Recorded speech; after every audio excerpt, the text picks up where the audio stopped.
Kepada para jurnalis dan pegiat medsos yang menanyainya, apakah dimungkinkan dalam waktu dekat ada reshuffle, Presiden Prabowo dengan tegas tanpa risih dan malu-malu menjawab bahwa kinerja menterinya baik sehingga tidak ada reshuffle dalam waktu dekat ini.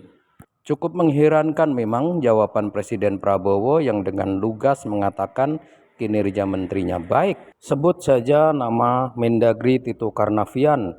Keputusannya menggeser 4 pulau yang secara historis dan tradisional cukup lama dikelola oleh Provinsi Aceh. Tiba-tiba dia masukkan ke dalam bagian wilayah administratif Provinsi Sumatera Utara. Tentu saja terjadi gegeran.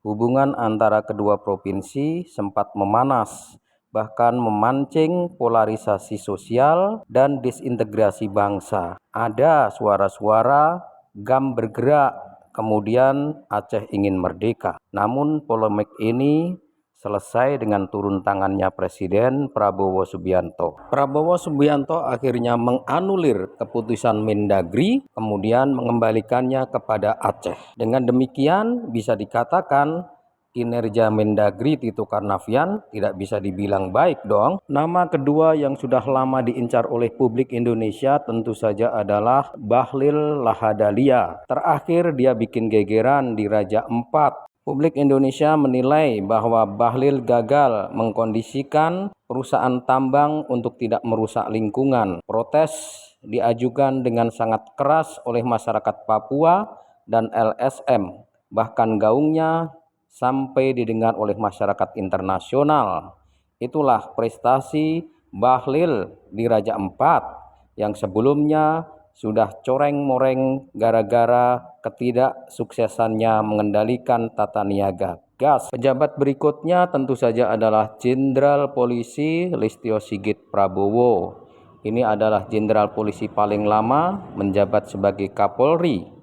Namun sayangnya institusi Polri tidak berkinerja baik ketika tahun-tahun terakhir dijabat oleh Jenderal Listio Sigit Prabowo. Banyak tindak kejahatan dan penyimpangan dilakukan oleh aparat kepolisian. Terlalu banyak dan terlalu sering aparat kepolisian melanggar hukum, namun institusi Polri ini tidak pernah lepas dari kepemimpinan Jenderal Listio Sigit. Dia tidak pernah mendapatkan sanksi, bahkan dimutasi, apalagi dimundurkan. Dia masih aman-aman saja hingga detik ini. Masih banyak pejabat, apalagi menteri yang berkinerja tidak baik di jajaran Kabinet Merah Putih. Namun saking banyaknya, sebut saja deh satu orang, yaitu Budi Ari Setiadi. Ini adalah menteri yang sebenarnya lebih cocok menjadi bandar judi online daripada duduk sebagai pejabat di Kabinet Merah Putih. Sudah lama kasus judi online menyeret namanya. Ada permainan uang besar ratusan triliun di judi ini